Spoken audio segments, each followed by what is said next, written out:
Hello, everyone. Welcome to Free China Pod. This is going to be 10. 10. Ari and I recorded 9 yesterday, and so yeah, now this will be number 10, and we have two honorable guests on our podcast today. Ari's not here. He's currently traveling back to Kaohsiung, but in lieu of him, I have my parents, Karl and Laura, on the podcast today. So. Hello. Say hi, Laura. Hey. All right, so yeah, we're all here. You guys are all away from home right now, so apologize in advance to everyone for the noises and such that I'm not going to be able to edit out all totally of this podcast, but it's all right. So, okay, I guess I'll let you do a quick introduction of you guys. I mean, you guys are my parents, but I'll let you tell your story, I guess. Okay. Yeah, we can tell a little bit of our story. I don't want to tell too much of Mom's because I might get it wrong. But yeah, That's we're right. Yeah, just whatever you want to share. okay. We live in the United States. I've been a computer programmer and different things over my lifetime, but also a pastor, bivocational pastor for 20 years, and sort of kind of left that about a year ago and did some deconstruction of my beliefs. And so right now I'm a safety coordinator at a bioethanol producing plant and take care of the safety there. But then also just doing a lot of things to try to figure out who I am now at 54. So we have 3 kids, which one is Jordan, and It's me. that's you. And then two daughters that both have just recently had children, which we call grandchildren, and that takes up some of our time. Plus, we're plant-based enthusiast, and So define for everyone what plant-based is, because when they hear that, I think a lot of people don't understand what that term means. yeah, mainly for me, it started out as a health thing. That I was about 50 and taking all kinds of medicine and had a family history of heart disease and so on. So for me, it is eating a whole food, plant-based diet. So no meat, no dairy, no eggs, but lots of good. As you know, Jordan, I'm a cook, and I like to cook things and make it taste good. So we don't suffer by any means, but my health is way better. And kind of along the way, we start to care about the environment. You start to care about the animals a little more, and try not to be preachy about that. But a lot of good benefits in my life, and it's hard to Yeah, be quiet about something you're excited about. I feel like there's just like a lot of things. There's definitely a difference between being preachy and just sharing something you found that you think is good. I think it might be, you could consider it somewhat greedy if you found something that you think was very beneficial to your life and hid it from the world. Mm-hmm. Yeah, and I always have that thought. Yeah. I was just gonna say there is a fine line somewhere in there that where it can cross over, but yeah, I think you guys are all right Yeah. with that. You're not too bad. Not too pushy, but anytime you see something that indirectly or directly criticizes someone else's lifestyle, then and it's touchy, and then Yeah. people get defensive, Yeah. even when you're not trying to be offensive. Yeah, exactly. People are pretty easily offended, and I think people want to say that's kind of like a now thing, but I think it's always been the thing. People things that they hold close to themselves, or they have tied into their identity, even something as seemingly unimportant as consuming animal flesh, they can just definitely get triggered by that. So I don't know, but yeah, I mean Yeah. it's definitely if everyone went vegan, it's pretty hard to argue that the world wouldn't be a better place. Yeah, it's hard to see how that would happen, and even for us, it's hard to see how that would totally happen. It would have to be a gradual thing, but we certainly think it would be a better place to live. Everybody's health would be better, and less animal cruelty, and the environment was certainly improved. Yeah, the currently the leading cause of climate change is factory farming, so it's obviously it would make a big difference there.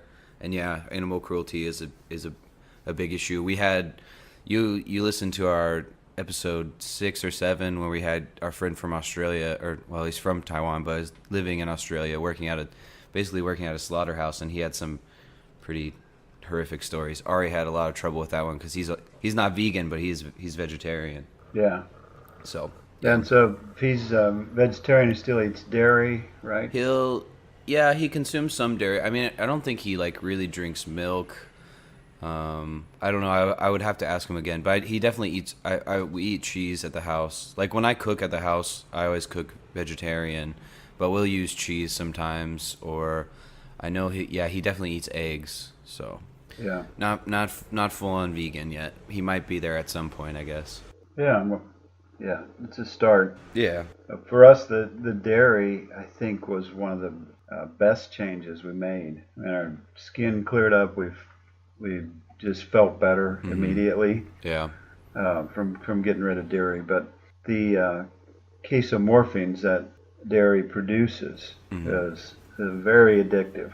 Yeah. And so when you concentrate that down into cheese, it's just like it's good because salt, oil, and sugar, are 3 motivators, and that's got a lot of salt and a lot of oil, and then in addition it's got the casomorphine. So that's why people love cheese. It's addicting. Yeah. It's made from the casing that attracts the baby cow. Yeah.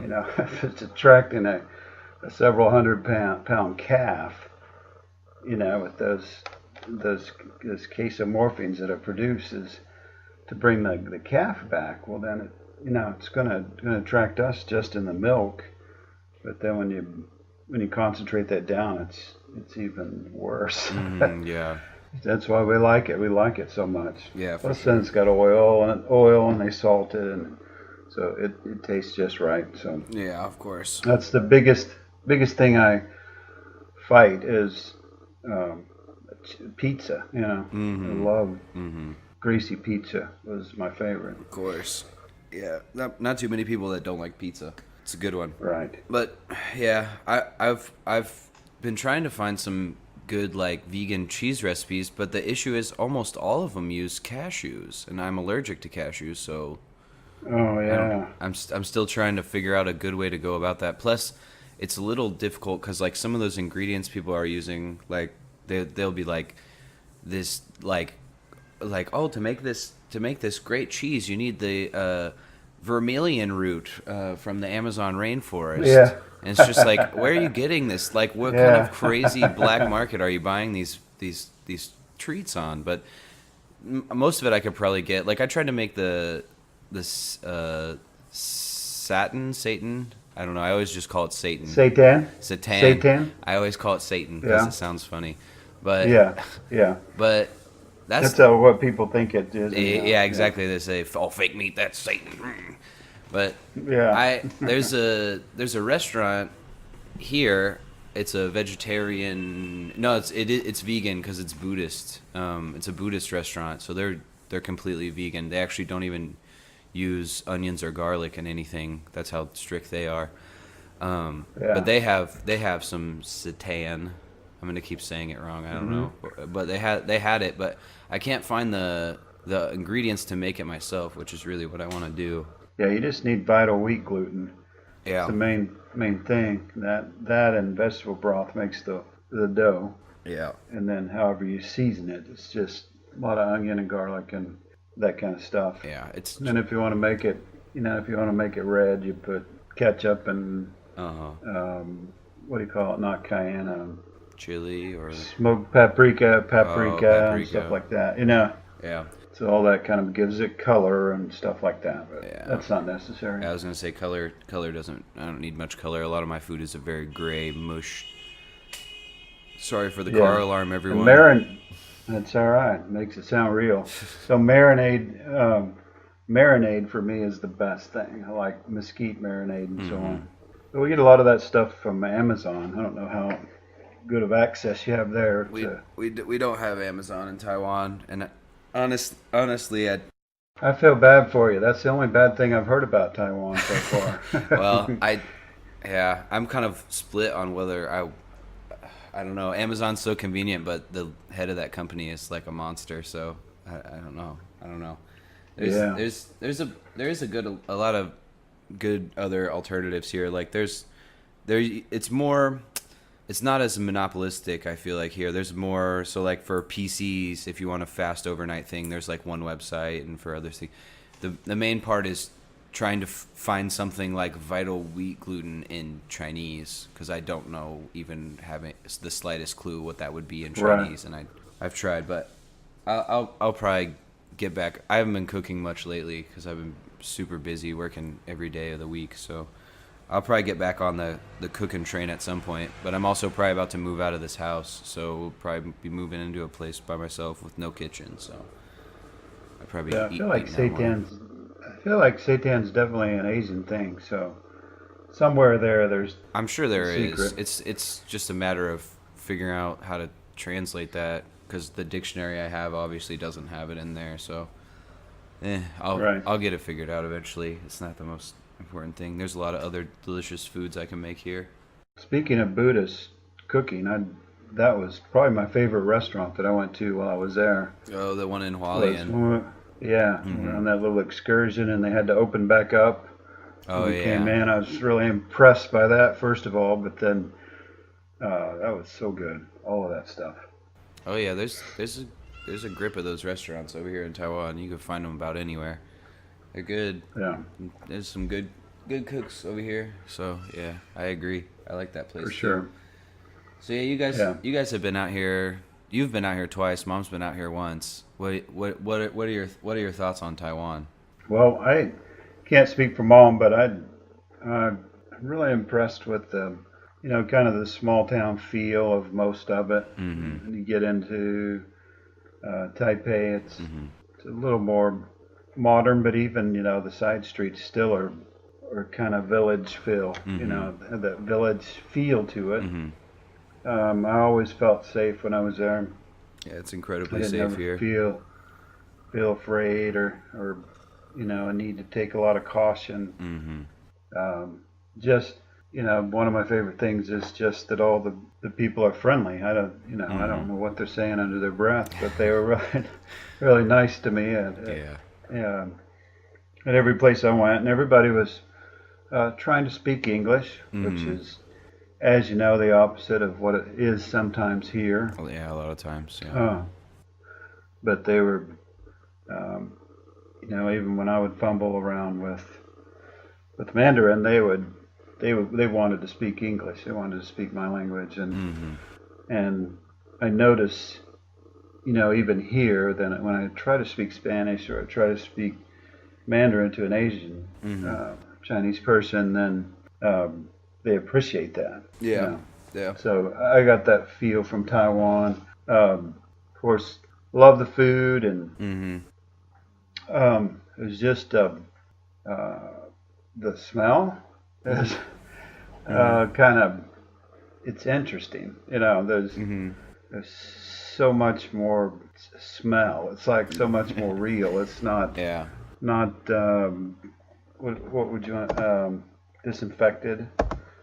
Yeah. And It's just kind of real, and you smell mm-hmm. all the different smells, and I really like that. Yeah, some are That's a good. weird thing to like, So but some I are good, do. some are bad. Yeah, well, the thing with it is that a lot of it is just things are more open here in the most physical sense of the word. Like a lot of the buildings are open. Like restaurants won't have walls. They'll just have like at night they'll put basically down like what are garage doors.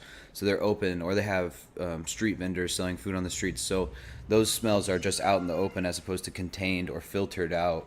And then also you have just yeah, lots of things. You have people lighting off fireworks, so you have those types of smells. You have scooters driving everywhere, so you get that smell. That's one of the Hmm. not so good ones. And yeah, it's just a lot of stuff like that. And yeah, it's It not. was the ghost money time when I was Oh yeah, there. yeah, yeah, yeah. When you So came to, I mean, people will do that all year round.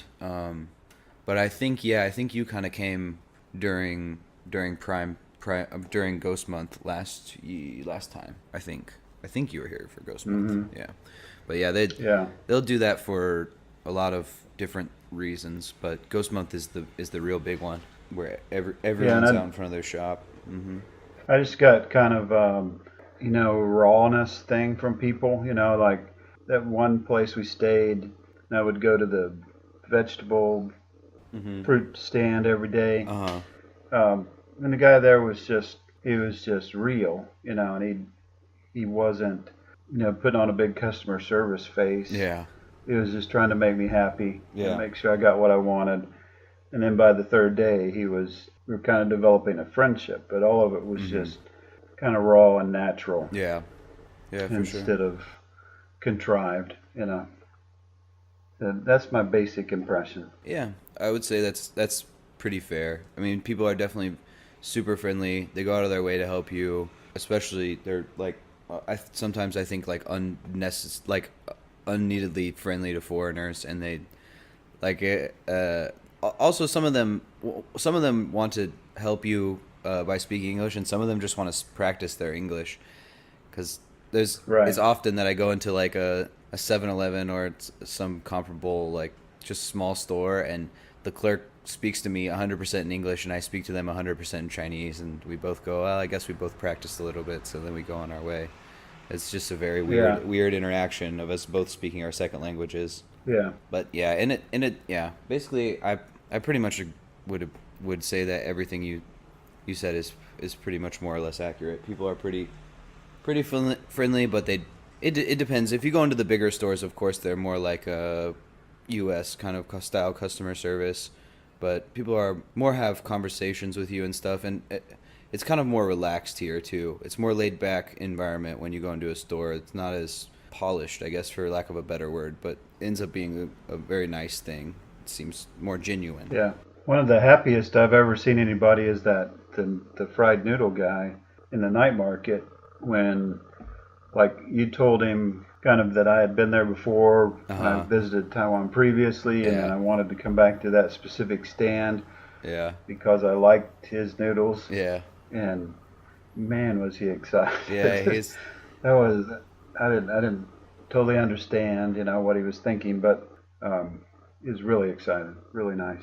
Yeah, I think he would have done anything for me there right at that moment. Probably. From what that was a little while ago, but from what I remember him saying was basically just talking about, he was just like surprised that you remembered the place, because it's not like there are some stands in that place that are like kind of famous, or like everyone knows about, everyone goes to, but that's not really one of them. So I think he was just like kind of shocked that some foreigner would come in there and then come back and remember them. Right. Yeah. So right. I think it was probably he felt a little bit flattered that you liked their food so much. Yeah. Yeah. Neat. Yeah, it's good. Those things are fun. It's always nice to build those sorts of little, not necessarily real relationships, but I don't know, in a sense, kind of fun relationship. But yeah. All right, so we're gonna bounce around like we always do. This is pretty free flowing podcast. But okay. We're about politics, so we gotta talk a little bit politics here. Okay. So first of all, give us a brief, like, kind of, this is really complicated obviously, but give us a simple breakdown of kind of where you are politically and maybe how you've developed or changed over time. Okay. Probably just raised in a real conservative home. Mm-hmm. And so I went off to college. I went to a tech school, so we didn't have a lot of political science or anything like that in class, and I don't remember caring about it during those years. But later on, for whatever reason, I went back to the same kind of churches and so on, so I ended up around the same kind of people, and probably was pretty conservative through most of your years at home. That at times would have listened to Fox News, and we eventually did get tired of that. But Somewhere about 5 years ago, I remember registering independent Mm-hmm. because I was just kind of tired of the stuff, Yeah. the Fox News stuff, and Mm-hmm. it was just too much. It was too far that way. Yeah. And also, our views were changing, and I was questioning a lot of things religiously. Mm-hmm. And as you know, I was a pastor, like I said before, for 20 years, and Mm-hmm. so even that started changing and started moving more, I guess, towards the center, or Mm-hmm. maybe a little more progressive. I don't know, Yeah. um, but mainly towards a kinder God, Mm-hmm. more compassionate towards people. Mm-hmm. 3.5 years ago, we changed being vegan, Mm-hmm. which changed our view towards the world, kind of, and our view towards animals and things Mm-hmm. like that. Yep. And so, um, but then about a year ago, we just came to a point where we couldn't do it anymore. Mm-hmm. At least for me, I said Mm-hmm. I can't do it anymore. I Mm-hmm. can't pretend to be something I'm not. Mm-hmm. And I stepped down from being a pastor, and I call it deconstruction. Yeah. Just kind of basically threw everything out and said, okay, what do I believe? What do I think God is like? What do I believe? How are my politics might change? And just Mm-hmm. kind of said, everything's off the table, but everything's on the table. Yeah. Yeah. Yeah. So we're just throwing it all out, Mm-hmm. and let's kind of start over. And I think during those times we had some conversation with our kids, Mm-hmm. just a few, random conversations. Mm-hmm. And during those years, we really examining and trying to get better as people. Mm-hmm. And so now I would see myself as, um, I guess, I really don't want to put myself. No, you don't have to put yourself into a box like a Democrat, Republican, centrist, middle, because all those things there's sliding scales. So Yeah, even at this thing I went to, it's for spiritual directors, and uh-huh. they all said their religion. Uh-huh. Some of them would be Buddhist or atheist or Presbyterian or Nazarene or Baptist or whatever. Mm-hmm. And when they came to me, I said, I'm Karl and I'm a Scorpio. Because I didn't want to put myself in any kind of box. Yeah. I still don't, I Yeah. still want to be open to what I think I believe and what I'm fighting for, my politics and so on. Mm-hmm. But I would say, politically, I might, I probably still would describe myself as pro-life. Uh-huh. But to me, that means pro all kinds of life. Yeah. Meaning I don't want to kill people that don't look like me, Mm-hmm. and I don't want us to be unkind to other people. I don't think, so I'd definitely probably vote more Democrat now. Yeah. And I'm really a lot more open spiritually. Uh-huh. Yeah. I was gonna say one that I remember you called me after you changed your party status to independent, and you're like, I just registered as independent. And I was like, well, that doesn't sound like you politically, but I think that was kind of at the beginning of the transformation that was to take place, I guess. And I don't remember when that was exactly, but it was somewhere. It was a few years back, three or 5 years ago. But I also remember. Oh no, not I remember. Sorry. I know you've listened to most, if not all, the podcasts now. So but that I think I've talked about it before. But that's like the main thing I hate with a passion is when people call themselves pro-life, but then they're in favor of all the legal wars we're in. They're in favor of the death penalty. They're not in favor of doing any sort of gun regulations. They're anti-health care. They don't care about our homeless people. They're in favor of all the illegal wars, blah, blah, blah, blah, blah, and on we go. It's really what those people are. They're pro-zygote. They're pro a cluster of cells inside a woman's body. They're not really It's not pro-life at all, but yeah. Right. And they also tend to be one-issue voters. Yeah. So when you're a one-issue voter, that's how you get Trump. Mm-hmm. is very committed to that one issue, and it doesn't matter what else they stand for. If they, yeah, Yeah, for sure. It's in. I don't know. With the Trump voters, it's a mixed bag. So on the one hand, there's people there are deplorables. I would say about maybe 30% of the people, because right now there's a significant amount of those people who are Trump voters who now say they regret their vote or they wouldn't have voted the same way, but there's that 30% of his base that will never turn away from him, and those people are they've been labeled the deplorables, and I think they are because a lot of them are white supremacists and things like that. And I know right. there's one commentator I listen to. He calls those people TFGs. They're too far gone. Basically, they're unsalvageable people, and I think you're always going to have that.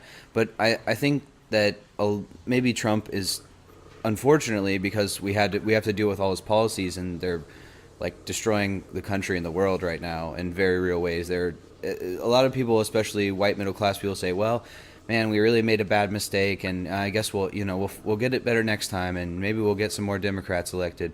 But he's literally, people are dying because of his presidency, and that can be said also of people like Barack Obama and almost every president. So they're not exempt either. But all that being said, just that, yeah, when you don't inform yourself about the people you're voting for or politics in general, I think you're setting yourself up for, well, I picked this one issue, or, well, my dad told me that this guy is the guy that he's going to vote for, and he's strong and he's a good leader, so I'm going to vote for him too. And I think, Yeah, and all that kind of started with Schaefer and Falwell. So you probably already know this, but yeah, Francis Schaeffer convinced Falwell to start the moral majority, and one of the key things to that was he said you've got to push abortion. mm-hmm. You know, Mm-hmm. you got to push anti-abortion, and Falwell said, well, that's really just a Catholic issue. That's not even our issue. He said, but if you will, then you're going to get votes, and Yep. that's exactly what's happened since then. Is they've used that as a thing to get votes. It never really changes. Bless you, Mom. Too much. He said, "Bless you." Oh, thank you. She didn't. She can't hear you, but so they pushed that as an issue, Uh-huh. and they have ever since. It's never really changed Yeah. much. Yeah. But it's just an issue to get votes, and so. But people also have, I think, what I call a common enemy intimacy. Mm-hmm. That we all hate the same people, and as Yeah. long as we hate the same people, and you got to be careful no matter what you believe that that's not your motivation. Yeah. Yeah. It's just we band together because we don't like these people, or we don't like that, and so when you do that, then Trump can be your bully. Yeah. Yeah. And He can be the one that pushes people around Mhm. until you get to a point where now he's starting to try to push his own people around after the election. yeah, and push and threatening the media and things like that, and Yeah. So you heard what happened right after the election, right? about what do you mean? Right after the election, there were several Republican candidates that shunned him Mhm. for reasons, he wasn't going to be helpful to them, so they shunned him. And then when they lost, Mhm. he just publicly made fun of them. Yeah. It's not going over good. Yeah, that's Trump's MO, and honestly, for as not liked as he is, he still has, I mean, a surprisingly high. I'm surprised at how high his current polls are. They're not good by any stretch of the imagination, but I'm baffled by the fact that they're still as high as they are. Because, yeah, like you said, well, the thing is that's a little bit of a mixed bag with those Republicans, because he called Ted Cruz's wife ugly and said that his dad may have killed JFK. And then Ted Cruz comes out and goes, "Oh, Donald, you're a sniffling coward, and leave Heidi the hell alone." And then not even a year later, he's phone banking for the guy, talking about how great he is and licking his Right. boots. Right. So a lot of those Yeah. Republican leaders are all cowards, and it's the same as a lot of the very base voters of the Republican Party that are those TFGs that I was talking about. They don't have any sort of ideology. It boils down to hate and fear. And when you live your life Right. based on hate and fear, then you can get suckered into anything. And they're just the biggest suckers that you've ever seen on the face of the earth. Yeah, and so I've had discussions with people, and I'm trying to maybe someday write a book or something about that. But Yeah. it seems to me that almost everything negative in our lives is somehow based on fear, a little bit. And people that are very angry are probably underneath fearful people. Yeah, and there's an interesting study. Sorry to cut you off. That I just looked at, and you should check this out, or I'll try to find it and send it to you. But it shows that people who are consider themselves conservative, their brain reacts differently to fear. When they do like MRIs of these people's brains, the part of your brain, I forget what it is, maybe the amygdala that lights up when you react to fear. It lights up stronger, and different parts of the brain light up when they're exposed to things that scare them than say like a more left-leaning individual. Yeah. Yeah. Well, and it's probably, I mean, maybe a part of that is that a lot of fundamentalist religions, whether they're fundamentalist evangelicals or fundamentalist Muslims or whatever they are, fundamentalism really gets its fuel from fear. Yeah. And you know that Absolutely. Yeah. from being in churches that's what you lead with is you should be afraid, and this is what will save you. Yeah. And so fear is just kind of the root of it. It's a good method of control. Yeah. Not only do religions do it, but the government does it too. I mean, look at the NSA spying powers that happened after 9/11. People were scared, so they said, "Okay, do whatever you want. We'll give you all of our information. You can listen to every phone call I have, even if it's none of your business, and I'm a citizen and it violates the Fourth Amendment. I don't care anymore. Violate my rights." Yeah. Because I'm scared. Yeah. And so I think both you and I, we enjoyed. When you were younger, we enjoyed guns. We enjoyed hunting. Yeah, absolutely. I don't hunt anymore because I don't eat it. But Yeah.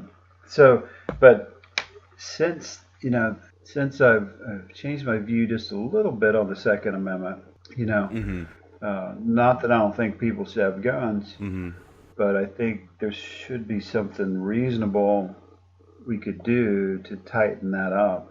Yeah. And I had a discussion with a fundamentalist evangelical pastor who I would say is a little bit progressive. But when I started talking about the Second Amendment, his thing was, and it must be some kind of narrative they have, because several people told me exactly the same thing. They said, well, what if somebody rushes into my house and rapes my wife and daughter? It's NRA talking point, yeah. I'm not just going to sit there on my recliner and let it happen. And I said, I may be not as pro-gun as you are, but my dog's not. Yeah. I mean, he's not anti-violence, even if I kind of am. But there's just that fear of what might happen. And the odds of it happening are probably greater inside their church than it is inside their house. 100%. You are much more likely to get abused by your pastor or someone in leadership at the church than you are to have someone break into your house and try to sexually assault you or steal your stuff or any of that. It's almost astronomically small, the amount of times that happens. But the other thing, that's just a false equivalency, because no one's arguing to take away all your guns. I literally know some far left people who wish this nation was like socialist, like real socialist, not Bernie Sanders socialist. I wish people would stop calling him a socialist, because he's not. He's said himself that he's very, very much a capitalist. But that's beside the point. But even those people know that you can't get rid of guns in this country. But this is twofold. One, no one's trying to take away all your guns. You can have a shotgun for home protection. I'm okay with that. Maybe handguns is a little bit of a tricky subject, but you want to have a hunting rifle. Okay, that's fine with me.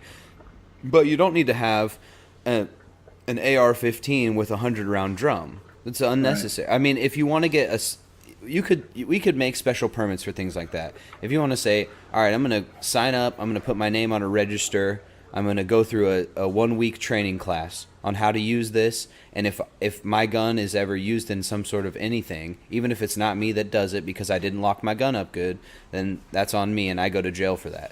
then we're having a conversation. But over 50% of even NRA members are in favor of some sort of background check. The only reason it hasn't happened is because we have money in politics and our politicians are bought and sold. But even aside from that, anybody that says the Second Amendment to you, they say, "Well, we have Second Amendment rights." You say, "What does the Second Amendment say?" What does it say? It says for to establish a well-regulated militia, then we can bear arms. Right. Do you see any well-regulated? I see a lot of 3%ers running around who are not well-regulated. They're a bunch of white nationalists that are itching to go to the border and kill some brown people. But I don't see any well-regulated militias. So if we're not talking in that context, then your argument for the Second Amendment is absolutely moot. But again, I don't even need to go that far. It's just, can we have some, a comprehensive background check?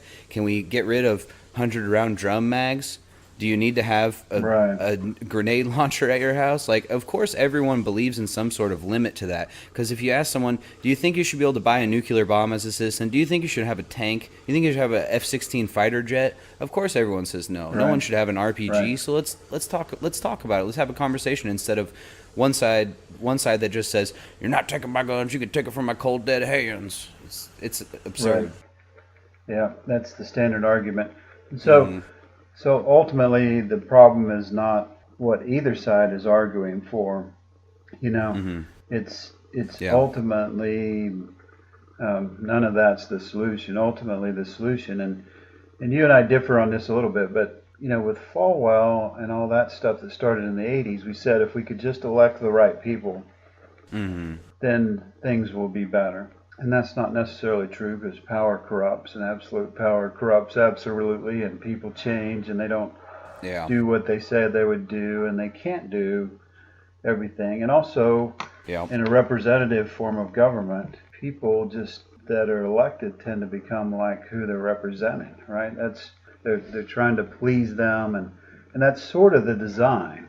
But so my assumption is when we start to change at the grassroots and we really become the people we should be, both sides are kind of right because there is some people problems. We don't relate no doubt to each other, and we don't talk to each other. That's why we have so many unresolved issues, and then and part of that comes from religion. Part of it comes from our society. But people are just more messed up than they used to be. But I might give you a little pushback on that. But you finish, and then I'll give you my thoughts. Okay. Yeah. We've got those issues, but then we've also got such easy access to guns that it's just so easy if you're mentally ill or you've just been fueled by Trump, or so not that politicians aren't creating the problem, but also not that religious people aren't creating the problem, and then it's just a huge problem. So but why wouldn't you want to take steps in the right direction? 100%. No one's saying that restricting guns is going to solve the whole problem, but if we could very easily take a small, I think that's what Move On's saying, MF for Change and all those people are they're just saying, let's just take a small step in the right direction. Don't change any laws, don't change anything. It's fine that people are getting massacred every 2 weeks. That's what people are. Yeah, that's what people are saying. The bad thing about that is that's not just stats. That there was 14 people killed this time. That's a whole community that gets devastated when something like that happens, and there's rollout and fallout, and it probably creates more fodder for the next shooter. In some ways or another, with reactions to that and so on. So, sorry about my rant. There. It's okay. That's what I consider a rant, but I already ranted, and I think my rant was much more fired up and maybe unhinged than yours was. But so I'm here's a little push. Don't let me forget to tell. I want to tell you about like the shadow and how that affects this. But, okay. Hold I on, I'll said write it. pretty much what I want to say. All right, I'll write that down. The shadow. Okay. So here's some of my pushbacks. Overall I agree. I feel like most of the time this is what the same thing with Ari is almost everything we agree on, but here's some slight pushbacks I would say is with your point about the people that represent us becoming more like us. You said it in a representative democracy. I would totally agree with you. The problem is we don't live in a representative democracy because what we have right now leading us is these people that are million and billionaires running for office because Right. they have enough money to run and then getting paid Right. more and more money by corporations and lobbyists Yeah. to basically flaunt the will of the people. If you look at the statistics, if a company wants something, they get it. Whatever way the companies go, so go the politicians. But if you look at popular opinion, the only time popular opinion lines up with what the actual representatives are doing is when the politicians and the corporations are also in line with what the people want, which is very seldom. So that's one pushback I'd have. But I agree with you most overall. But the main message, if I could boil all my politics down to one, if I had to pick one issue, get money out of politics. No more money in politics. Publicly finance elections. I think you would solve a lot of the problems that the U.S. has, at least in terms of government. Yeah, I agree with that. That factor, that part of it is absolutely true. And I may not say it's the most important factor, because what I would say is that even though Trump's a billionaire, he's also a celebrity. And he's a dumbass celebrity Yeah, that picks on 100%. people, and that's representative of what your average redneck wants. Yeah, I yeah, probably shouldn't use yeah, that term, but yeah.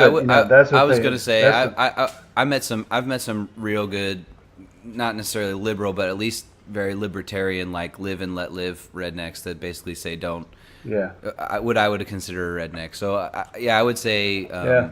It's probably a bad term. hard right winger or yeah, maybe yeah, something like that. But I get your point is well taken. Yeah. Yeah, Yeah. So another thing that I wanted to say too was that you said like things are getting worse and worse, and in some ways that's true. But I don't think people are getting worse and worse. I actually think people are getting better and better. If we look at like violent crime and things like that, it's been on a steady decline since the '80s. So I think the average person is getting better and better. But with things like you're always going to have people that are violent, that are maybe have some sort of mental illness. But that was another thing I wanted to give you a little pushback on is the connection people make between when they say it's a mental health issue. One, Donald Trump cut mental health funding by millions of dollars. So they don't. When Republicans say that they care about the mental health crisis in America, it's complete lies. They don't care. It's just a way to obfuscate from the point. That being said, mental illness. Most people with mental illness are not violent people. It's very, very few. And the connection between mental illness and gun violence is quite small, actually. But so I just don't want to I don't like to proliferate the idea, and I'm not saying you're doing this or even trying to, but it just made me think of this. Is I want people to disassociate it's a crazy guy with a gun. Sometimes it's not. Sometimes it's just a very angry guy who was radicalized online when he went on to 4chan too much, or he became he thought he got told he was an incel and that women hate him and so he should go in there with a gun and shoot him up, and people encourage that kind of behavior online. But I don't think people are necessarily getting worse. I just think it's easier to see now with the rise of the internet and mobile phones. We can record all the stuff that's going down. A lot of it doesn't get pushed under the table so much as it used to. right. But yeah, those were the main things I just wanted to say. Not even necessarily all of that was necessarily pushback against what you said, but it made me think of those things. So Yes, maybe a clarifying thing is not that those people are necessarily crazy or mentally ill or whatever, but that there's been something that's been neglected, and that's what I was kind of alluding to with the shadow. Is this is just kind of like about 100-year-old thing we've been thinking about for 100 years with Carl Jung and his this kind of philosophy. It's a little bit different than Freudian Mm-hmm. stuff, but it talks about the shadow and how whenever there's something in my life I can't hardly deal with, Mm-hmm. I take that part of me and kind of push it down or push it inside. Uh-huh. And when I do that, it becomes part of my shadow. And so it doesn't go away. It's just something I haven't dealt with yet. And so it's not about, whatever you want to call it, but Mm-hmm. it's about that thing someday is going to come out in some way. Mm-hmm. And whether that's me yelling at my kids, or, shooting up a school, somehow it's going to come out. Yeah. And if it's not dealt with, so you bring that to the surface and in a sense kind of talk to your younger self, that person that was just trying to survive Uh-huh. and was hurt by something, um, and you deal with it, and you work with it, and so Mm-hmm. on. So in that way, it's sort of psychotherapy and things like that, but Mm-hmm. it's not like you said that those people are just insane. Uh, Mm-hmm. it's just that they a lot of times they have a lot of stuff Yeah, a lot of baggage for sure. that hasn't been addressed, and so there's part of our society now that just likes to avoid that. Pick your religion or your political group or whatever Mm-hmm. Mm-hmm. that's ignoring that in our society, especially in the United States, Yeah. and that's why you have problems. Yeah, for sure. And we definitely have a mental health crisis in America, and I think that's connected in large part to the lack of healthcare and view of the need for a nationalized healthcare system. But that is what happens. Maybe these people aren't necessarily mentally ill, but if we had access, at least easier access or cheaper access to things like therapists and things like this that could help you deal with some of those issues, or at least you had good places like what the idea of a church is and should be, these community groups where you can go and you can talk to people that aren't going to judge you and that aren't going to they're not going to hurt you further. They're not going to use the things that you tell them against you or think that you're a Right. weak person or less of a person for doing that. But that system, I don't know that it was ever really great, because you look back a couple hundred years ago, it was more or less the same. But now, but it's Mm-hmm. the thing is it hasn't gotten better, and I think that's the persistent problem. And definitely, at least in terms of churches, there are community organizations that some of them are good and some of them maybe don't help as much because they have the same problems as the church. My view with the problem with the church is it's just so judgmental. And Mm-hmm. growing up the son of a pastor, always being under, in some ways, like kind of being under the spotlight and having everyone know who you are, even if I don't know who they are, and judging your every move and things like that, and talking about you and especially your father, who's the leader of the church, very critically, and being super judgmental, but at the same time often not examining their own life. That makes you not feel, it's not a safe place to talk to people about how you feel or what kind of problems you're going through. Even though people might say, "Oh, how are you?" You're never going to tell them how you actually are. You're going to tell them, "Oh, Right. good, thanks. How are you?" Because Right. Because you don't want them to fix when it. it Yeah. exactly, and when it gets down below that, it's just you call those people your friends, but you don't really trust them because you're Yeah. afraid that they're going to try to manipulate you or call you a bad person and make them try to put themselves above you based on what they say. Well, I'm a better Christian than you, or I mean that's the only frame of reference I have for religions, but I'm sure it happens in other religions as well. And just like you're saying, things are changing. I think there are some things changing in religion, but the Mhm. core of the old model, when I was talking about shadow before, a lot of times the church contributes to that shadow, Mhm. and it's another term called spiritual bypassing. Mhm. That we bypass the real issues, the real Mhm. hurt, and we just say, well, just pray about it. You're gonna be Yeah. okay. Yeah. A lot of times when we're dealing with our preemie grandbaby, Mhm. people just they don't want to sit with you in that hurt. Mhm. Mhm. They just want to say, well, at least he didn't do this, and Yeah. we'll pray that that's going to go away, and things like that. And there's a lot of spiritual talk Mm-hmm. that bypasses the real issue. And then Yeah. just a lot of how religion is set up sometimes kind of promotes more of that shadow, not Mm-hmm. less. It doesn't, like you say, it doesn't promote openness. Yeah, absolutely.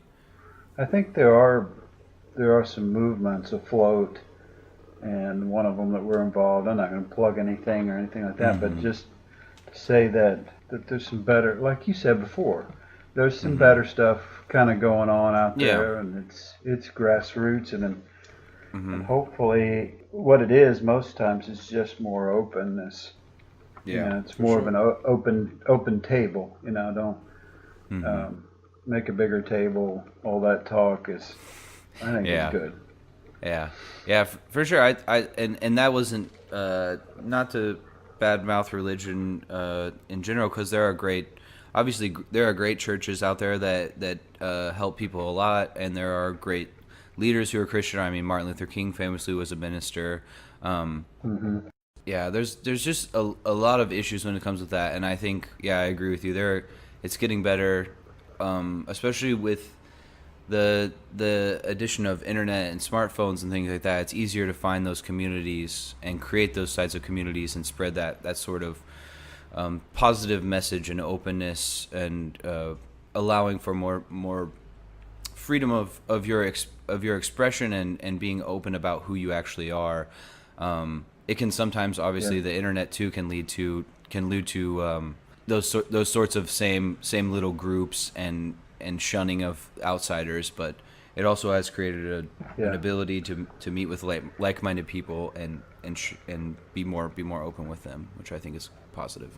Yeah, that's probably very astute that you say that because they say the church changes about every 500 years, Uh huh. and 500 years ago was the Reformation. Mm-hmm. And I don't remember if the printing press was then or during the Great Awakening later, but um, a lot of what Luther's thing, during the Reformation, which was good and bad to the Reformation, but then now they're saying this big shift is coming in religion and so on, and it's due to the internet. Not the printing Yeah. press, but the internet is what's Yeah. kind of pushed it forward. So, yeah, but Yeah. my big It. change has been personally Mm-hmm. is just not being committed to one specific conclusion Mm-hmm. because I study things like Celtic spirituality now, which goes way back. Mm-hmm. Um, things that were kind of squashed out by empire sometimes, and Mm-hmm. things. There's streams of spirituality back there that we can learn from. Yeah. There's things in the Buddhist faith that I can learn from. There's things, there's truth all over the place that we need to access. And I don't know if you want to talk this much about religion, but It's all right. you It's know, all right. I I mean. think it I think it helps to I think it just helps. What I call it now is falling in love with your conclusions. That's Mm-hmm. basically what from my birth to 5 years ago. It's what I experienced in church was people were in love with their conclusions. Yeah. Those might have been, from the Reformation, like sola scriptura, Mm-hmm. scripture alone, Yeah. biblicism. Um, but they fell in love with that. And it might have been something that just their sub-denomination of their sub-denomination came up with 50 years ago, Yeah. Exactly. or 25 years ago, or maybe just last week when you Mm-hmm. split off from the First Baptist Church and became the Second Baptist Church. Yeah. But you've fallen in love with your conclusions Mm-hmm. Yeah. instead of being in love with or in a search for truth. Mm-hmm. Um, I've and that can happen in politics, happen in religion, and just we say, well, I've concluded this, so therefore I'll defend it now. And my fear, again, back to fear. My fear is that if someone takes one of my bricks out of my foundation, Mm-hmm. then it's all going to crumble. We call That's that a right. slippery slope, right? Mm-hmm. Yeah. I had a friend the other day tell me I'm going to hell because I believe slightly different than him. And, you know, he kept saying, Karl, I wish you would repent. And I said, Jeez. uh, and it was funny because my view of hell was slightly Mm-hmm. different than his view of hell. So I'm So going you're to going hell. there. So because you don't Yeah, believe in the same hell as him, then you're going to go to the hell that he believes right. in. That's That right. is, Because you need certain. So that's the other thing I think that's changed a lot in us is certainty. yeah, People, I yeah. need to be certain. I need to know for sure, and that it's exactly like this because that's well. Then your faith is not in God, or your faith is in your system, or your Mm-hmm. faith is in your conclusions. Mm-hmm. Um, Yeah, for you sure. know, I started my faith journey at 7 years old. Mm-hmm. And I certainly don't want to trust my 7-year-old self. I don't even know if I want to trust my Yeah. 48-year-old self Yeah, that's right. to make the right conclusions. Why don't I just stay on a journey of search for the truth? And so, well, my friend worries about, yeah, I'm so concerned about you, and your conscience is going to be seared, and you're going to fall away, and you'll never come back. Yeah, yeah, yeah, And yeah, yeah. I said, man, I wish you knew. I wish you could experience real peace.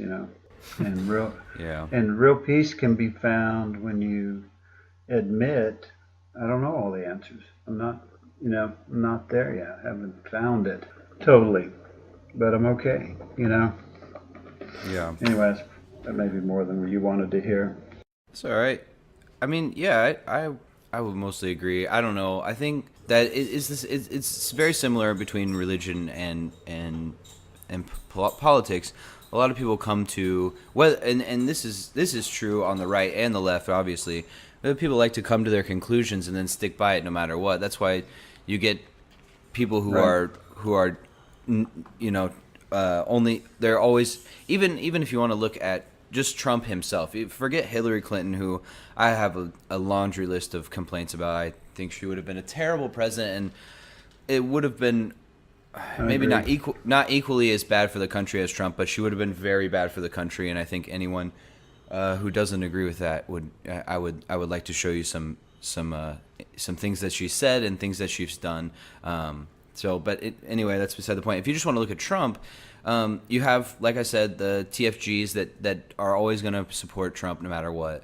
And they've come to the conclusion that he's a great guy, he's a strong leader, and that, hashtag MAGA, make America great again, and we don't understand any of the policies, we don't do any research, but this is what we believe, and nothing's going to change that. No amount of evidence, any sort of evidence that refutes that is fake news. And then you have people on the not necessarily even the far left. They might even just be run-of-the-mill Democrats, but they are the never Trumpers, and they oppose everything Trump does. So if Trump goes to talk to Mm-hmm. North Korea, they say that's a terrible idea. Why would you go talk for peace? But wait, Right. what are you talking about? Why? Of course we go talk for peace. And they say you should negotiate with terrorists. You shouldn't negotiate with your enemies. Well, who do you negotiate with then? Who do you make Right. peace with? You don't make peace with your friends. You make peace with your enemies.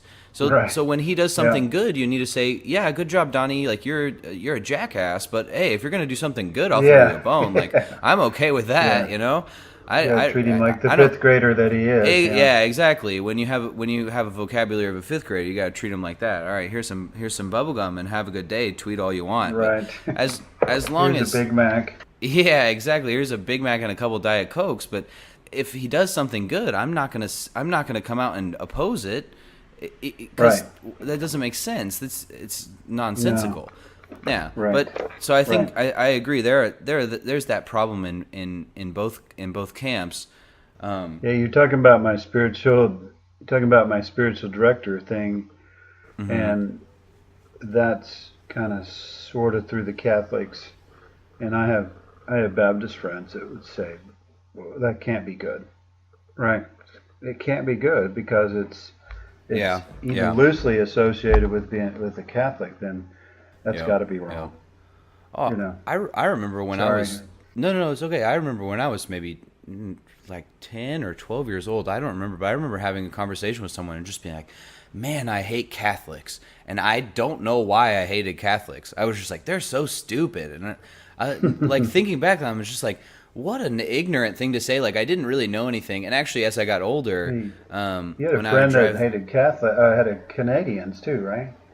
Oh yeah. I used to. Yeah. I had a friend who really hated Canadians, and now I'm sure he doesn't. He thinks that's probably was stupid. He's one of the smartest. He's one of the smartest guys I know. He's Yeah, he's probably off working at some like NASA or something now. I lab or need to something. get in Yeah, touch with him. Yeah, exactly. yeah, But it's yeah, it's you just get into those sorts of things. But that is it. That's the thing is it's very childlike tribalistic thinking. It's very lizard brained, not deep intellectual thought, and you cut yourself off to a lot of intellectual thought when you get to that point. I think we've pretty much covered that point, and we both agree. But one thing I wanted to ask you is, I get really angry about because I was thinking about this when in Taiwan, for instance, there's not a lot of Christians. It's less than 10% of the population, maybe I would say anywhere between 2 and 5%, maybe. A lot of the native Taiwanese people are Christian, but it's a very small minority. But hmm what I've noticed about the Christians here is they'll ask you if you're a Christian and they'll invite you to church, and they're very friendly. And they're always, when I tell them that my dad is a pastor, or at least was a pastor, they're like, "Oh wow, that's amazing, that's really cool." But they're much less preachy than hmm than the Christians in America, and they don't bitch and moan so much about being so persecuted because someone doesn't say Merry Christmas. They Right. almost never complain about anything. There's a gay marriage thing coming up. The vote here is the 24th. So here in about 13 days we're gonna have an amendment. And I talked to some of the Christians here, and I was like, how are you going to vote on that? And they're like, I'm probably going to, they're like, I'll vote for a certain, because there are many different parts of it. And they're still against certain parts, like putting, like some of them are against gay marriage, and some of them are for gay marriage. Obviously, each person is different. But the vast majority of them that I talk to, they're like, I don't agree with it, but I'm not going to stop someone else from doing it. Or, they're at least not going to persecute someone for it. And Right. they're in the vast minority, and I never hear them complain about, oh, we get treated so bad.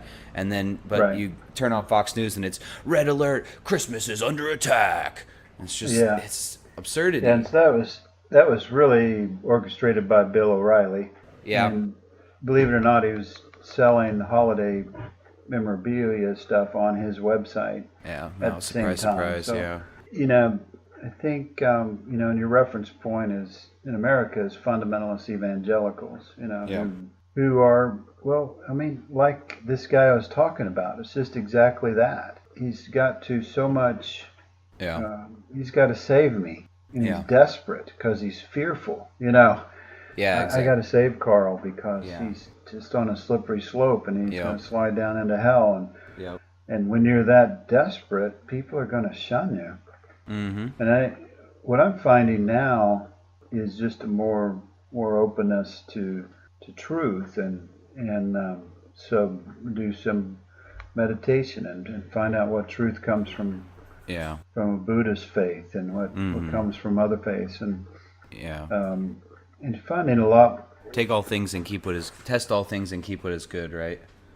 Yeah, and so they've got, and that's where maybe they have the advantage in Taiwan, that there's many other faiths real closely tied to their lifestyle and to Yeah. their, Yeah, for sure. to everything They see there. that So stuff every day. They see there's they probably have celebrations. a Buddhist neighbor that they know is kind and they know is, Mm-hmm. Yeah. and they're not afraid of him or her. Yeah, that's 100% right. And yeah, so There's definitely all types of religions here. I mean, the main ones, the vast majority are Buddhist and Taoist, but I see there's a lot of Southeast Asian workers that are Catholic or Muslim, and there are definitely Taiwanese Christians and also foreigner Christians here. So, and I see the Jehovah's Witnesses riding around their bicycles all the time. They're very yeah, friendly, nice people. So, but yeah, everyone seems to get along religiously here, more or less. So I don't really see much infighting or there's people obviously that are on the street. Like I see the Buddhists on the street, they'll hand out things, but they're never super pushy, and no one's ever like plays the victim card. And to get to your point where you said that I'm dealing with the fundamentalist side. Yeah, that's true. I think there are. It's definitely mostly the fundamentalist people, because they're definitely. This is not. I'm not trying to paint with too broad of a brush and say that all Christians are in this way, but I see a lot of the mainstream of the Christianity that gets on TV, on Fox News, on the the 900 Club. I think it's the 900 Club because Pat Robertson is 900 years old. My current pastor says the evangelical church in America is a failed experiment. I would agree. And so we're just I think we're working out of that in the United States. And I would, like I said, when they ask me at the thing, I say I'm a Scorpio because I still find the way of Christ compelling, and something about that compels me towards it. Yeah. And I see what he taught, how he acted, Yeah. all that stuff is very compelling to me. But also, it seems like God works through other faiths too, and that compels me also. So my thing is, I think my pastor's right. Also said that we get way too focused on the afterlife. Mm-hmm. Like my friend, whether you're going to hell or not. Yeah. Or where you're going, and when you're too focused on that, again, it's just fear comes back in, because how much do we know about the afterlife? Yeah. And why is that my only focus? How about love your neighbor and treat your children right? That's right. We know absolutely zero about it, of course. Who could know about those things? And those are fine things to ponder about and to have discussions about and what you think, but it's just that it's all speculation. But I mean, if you really call yourself a Christian, the word Christ is in that, and you should be acting more like him. But that kind of, one, I would like to say that if you're going to hell, then I'm gone, because I don't go to church every Sunday. I often go to Buddhist and Taoist temples and pray there.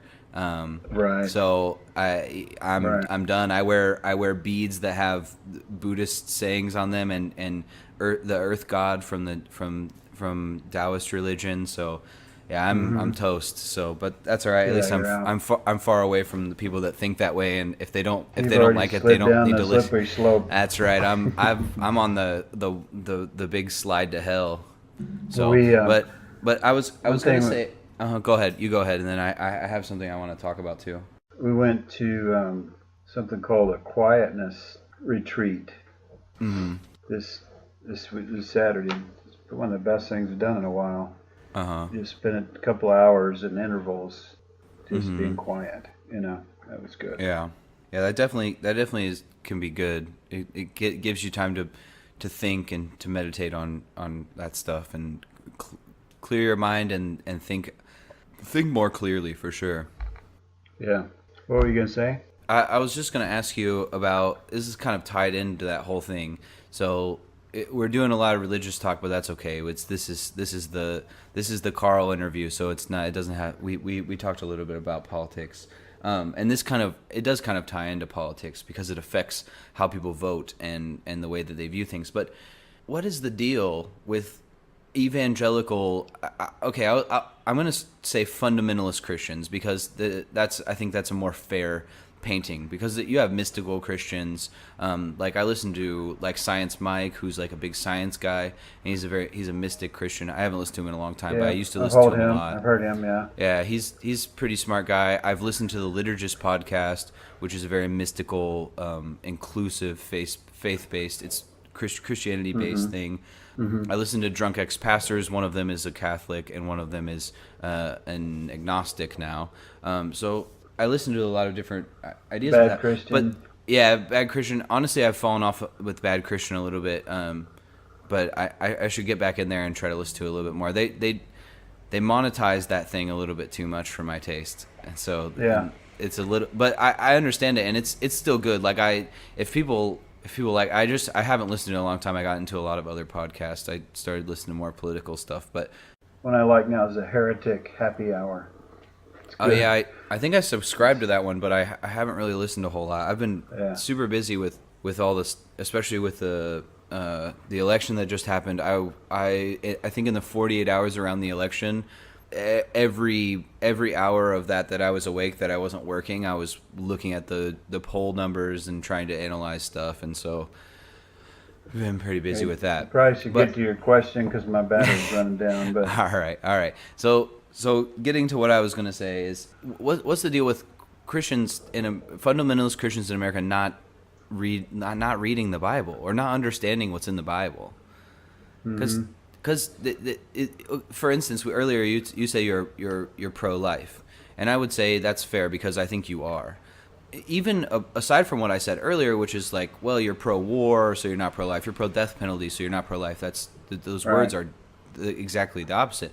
But in the Bible, in Numbers, the Bible calls for an abortion. It says if a wife cheats on a husband, she's supposed to drink bitter water, and if the baby is not Mhm. hers, then she'll miscarry. That's an abortion. Right. Yeah. Right. So I mean, you can say that you think you should carry babies to term, and if you're principled about that, then that's okay. That's a debate we can have. But Yeah. but if you're gonna say that the Bible doesn't call for abortion, I have to say, have you read Numbers?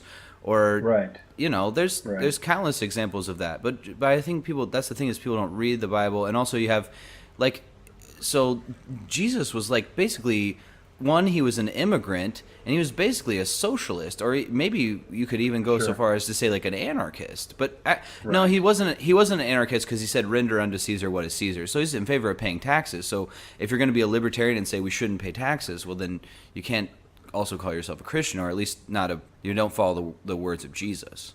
Yeah.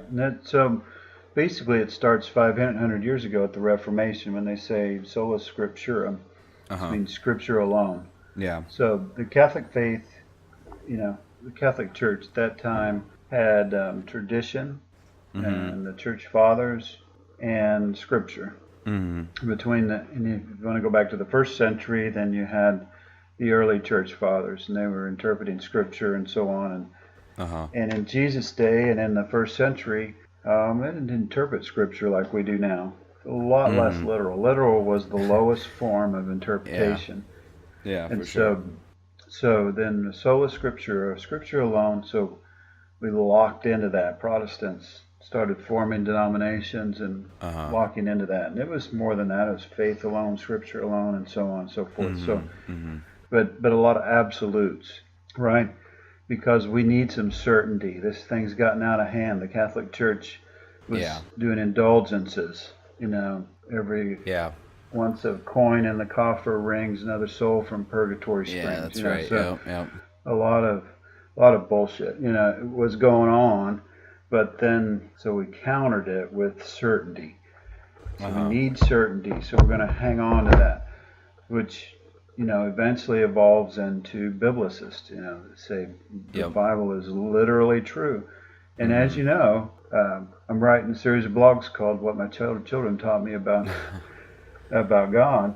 So Oh yeah. And you said you didn't want to plug stuff, but feel free to plug stuff, and at the end you can yeah, plug yeah, your maybe, blog and stuff. It's totally yeah, fine. I don't maybe I care. You're haven't my written in a while, so That's all right. You're but you're you're my dad, so I'll let you go. But keep going. Keep going. all right. So we fall in love with certainty, but I notice even my children in the high school years, when you start to put things together, you're like, this Mm-hmm. doesn't make any sense. Well, a biblicist Yeah. just has to make, number one, they have to make all kinds of excuses Uh huh. because I said the Bible is true. Uh huh. I mean, not that they don't say it's true, they say it's accurate. And Yeah. it's without error, it's inerrant. Yeah. It's And inerrant. Yeah. and Inerrancy all of is a these big things, argument. these are recent arguments, within the last 100 years maybe, that the Yeah. Bible is totally inerrant. But once you say that, then you get all kinds of problems. There's things that don't Mm-hmm. match up. There's things that aren't historically accurate. Um, but they're committed. Without that, then their thing falls apart. Well, why is it inerrant? Because it is. You Yeah, know, yeah, because yeah, it is.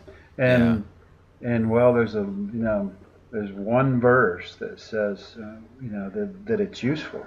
It doesn't mm-hmm. say it's accurate. It says it's useful.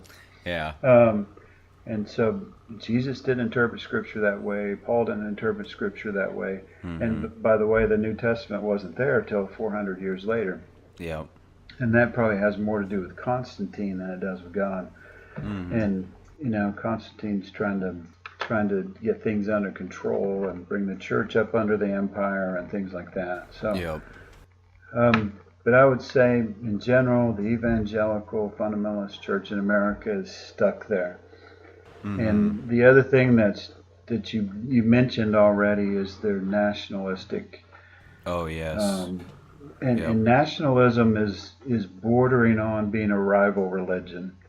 mm, Big churches in Texas and well, probably all over the country that just have huge services every year to celebrate America, you know, yeah, yeah, which all to a person in America almost sounds like, well, shouldn't we, you know, yeah, because and even though I'm probably gotten off your question, but it's just that biblical literism. mm-hmm, My current pastor says Scripture is like soil. mm-hmm, It's the soil out of which our faith grows. It was people that wrote down how they understood God mm-hmm, and how they thought they heard Him mm-hmm, at the time, in yeah, their infancy. yeah, In their infancy as a people of God, that they were trying to understand Him in light of their culture. mm-hmm, You know, they had people, sacrificing babies. So, yeah, that played into their interpretation of God and how they thought they saw Him, they heard Him. But that doesn't mean that Scripture, holy text should be thrown out. mm-hmm, But it means you need to look at them in the right way. And yeah, like I said, I think some people are starting to do that more and more. mm-hmm, Um, with everything and mm-hmm, seeing maybe even is there some value in the Quran? mm-hmm, Is there some, and things like that? yeah, But from my perspective, that's coming to a head, and where a mm-hmm, lot of people are going, hey, this should be questioned. The people that's where their certainty lies are going to start fighting even harder, you know, yeah, and yeah, they're going to tell me I'm going to hell on a regular basis, you know. yeah, And anyway, yeah, yeah, it's maybe if Trump hasn't done anything else, he's highlighted that problem where Franklin Graham and young what's his name Falwell, mm-hmm, you have Paul, young yeah, Falwell and Franklin Graham who neither one of them are anything compared to their dads, mm-hmm, but it's kind of highlighted the what's wrong. yeah, yeah, Does that make any sense? yeah. I get what you're saying. I definitely get what you're saying. I think I don't know. It's gonna be interesting to see what happens because you have that, and because all these things are married together, you also have a lot of those same people that would fall into that camp that support Trump, and Trump's going down at some point. Whether it's he's out of office and he loses re-election. I mean, all right. I always make this caveat because I think people still aren't serious enough about Trump. Some people brush him off and say he's a laughing stock, but like I said earlier, he's harming people right now. People are dying because of him. So it's it's Right. it's it's not a joke. It's not you can turn on the late night TV shows and haha Trump said something stupid today. No, it's dead serious. It's serious as a heart attack. You have to get serious about these things. People have basically come to the conclusion that there's no way that he's gonna be able to keep going. He can't win re-election. I think he definitely can. Do I think that it's likely? No, because I think he's alienated enough of his base, and we saw that in the last Right. elections. He The pissed off the suburban women. man, I gotta say, white men are the worst. and I know Yeah. but white men are the worst. They are. Probably the worst. I mean, a lot of white conservatives want to talk about problems with black people, but white men are causing the most problems in America. White women are trying hard though, because they really like voting against their own their own interest. They love it. They vote for that guy in crazy There's numbers, but so do Christians. If you look at this, is like 81% of evangelical Christians voted for Trump. That's disgusting. yeah, Yeah, right. yeah, and And I but understand some the people got tricked suburban by women are him. going. Go ahead.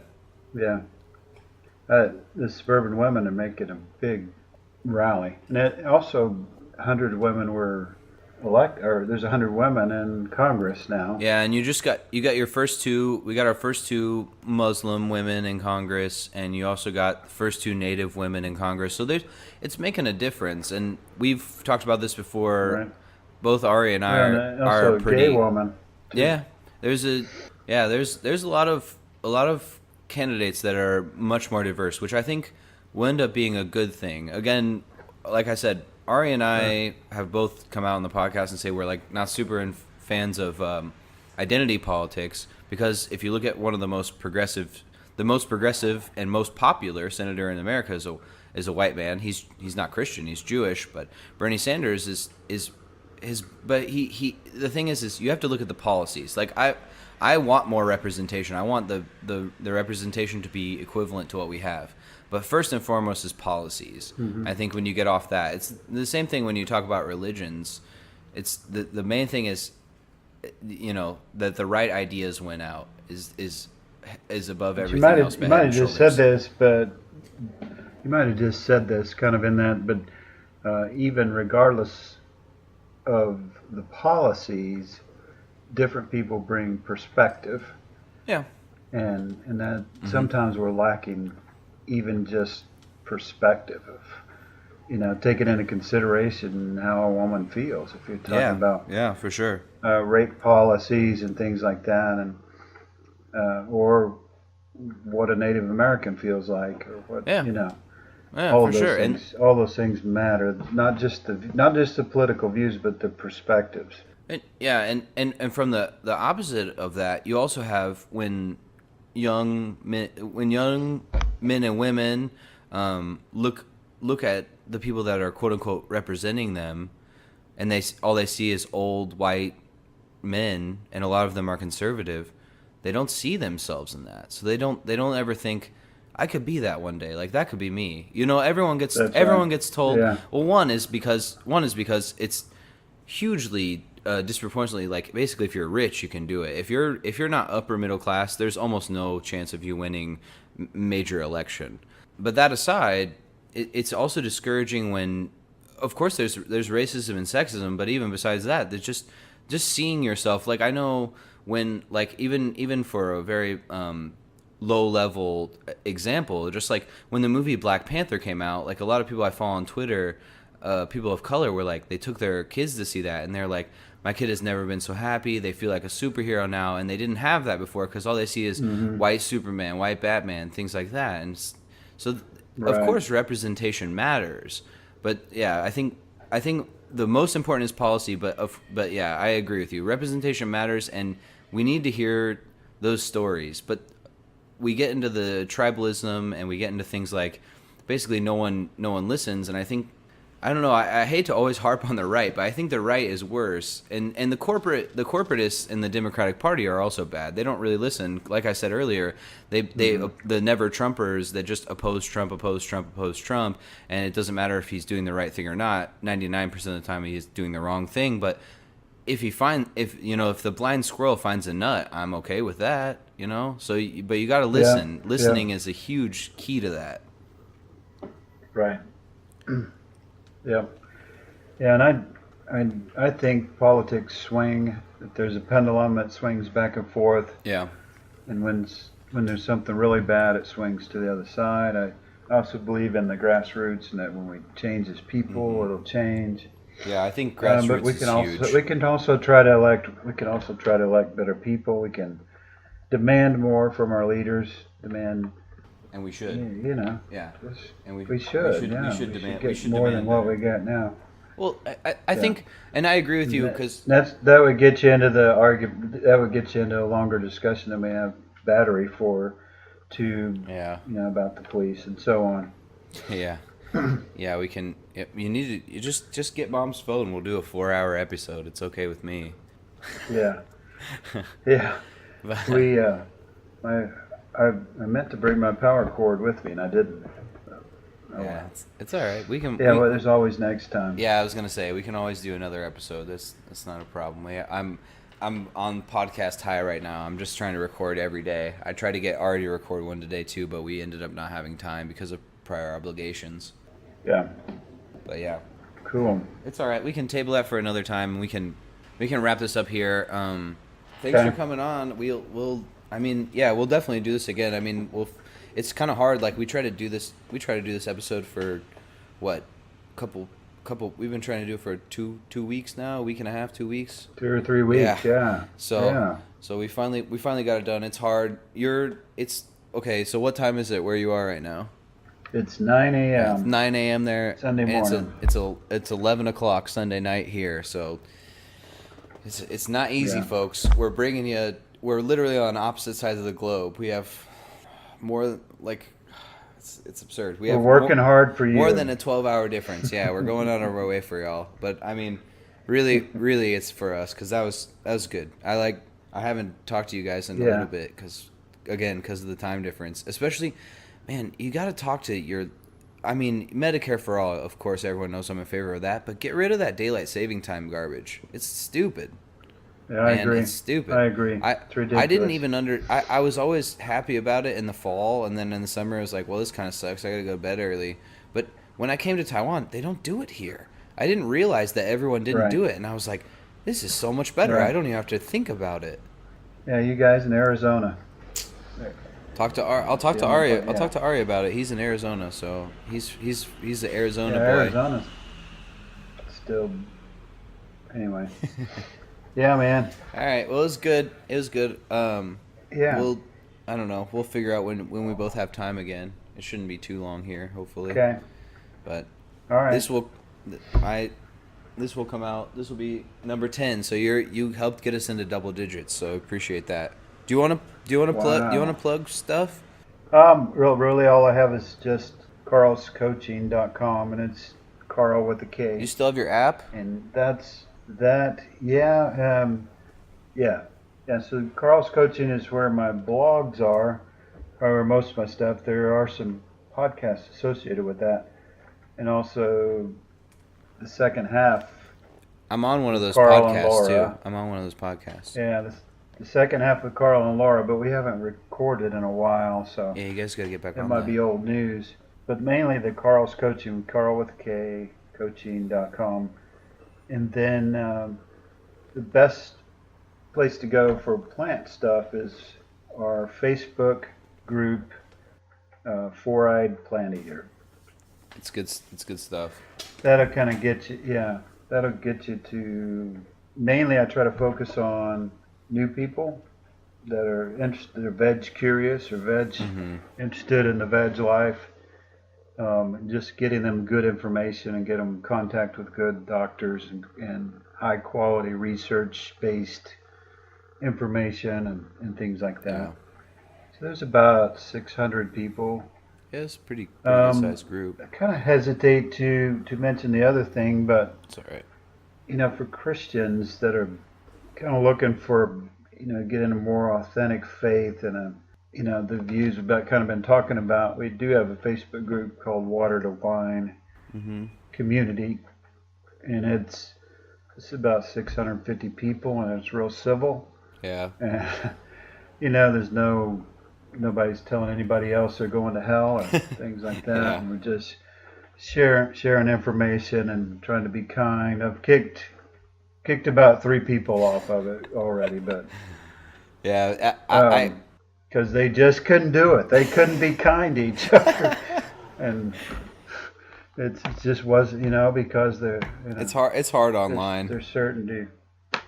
Yeah, but but it's a loving community, and Yeah, it's very pretty proud of it. from what I see a lot of. I don't really interact with the group a whole lot because I don't feel like I have a lot to add to the conversation. But from what I've seen, I see the posts from that and from your from the plant based stuff, and it's all quite civil. Some of your you got to talk to some of your plant based people though. Some of them are way too.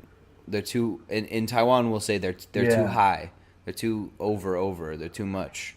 But I Right. get it. It's a plant based group, so it's okay if you want to be a little. But Yeah, there are people. vegan groups can be just like vegan groups could be like religious groups Yeah, or whatever. yeah. They just get too into I it. just it's just like as an outsider who's like tries to eat vegetarian or vegan as much as I can and trying to like move more and more in that direction.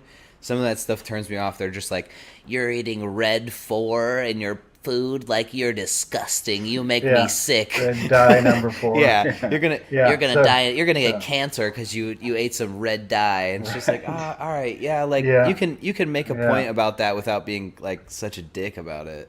Yeah, dial it back a Yeah, notch. exactly. Like let's have a conversation. Let's not just like shame people for like the dyes that they're ingesting. Like it's okay. They're Right. cutting. They're literally also vegan. Like you guys are both vegan. Like chill out. Mm-hmm. Yeah, but Mm-hmm. all right. But Yeah, yeah, for for sure. most part, most of those I watch I follow both those groups, and they're both mostly civil and actually pretty informative. I've saved like a number of recipes off that stuff because some of that stuff looks delicious. Unfortunately, Taiwan, most Yeah. places don't have ovens, so a lot of the stuff I can't cook, but some of it I can. So. Yeah. All right, but Oh, yeah, go ahead. so my battery's beeping at me now. All right, It's literally getting ready to run out. We're good. We're good then. We'll sign off. We'll call it good. Thanks for being on, Okay. and we'll do it again sometime soon. All right. Love you, All man. right, love you too. Love you. Love you too, Ma. All right. Bye, Bye-bye. guys. See ya. All right, so that was the interview with my dad, Mr. Karl, and thanks for listening, everybody. Hopefully, you guys enjoyed the conversation that we had.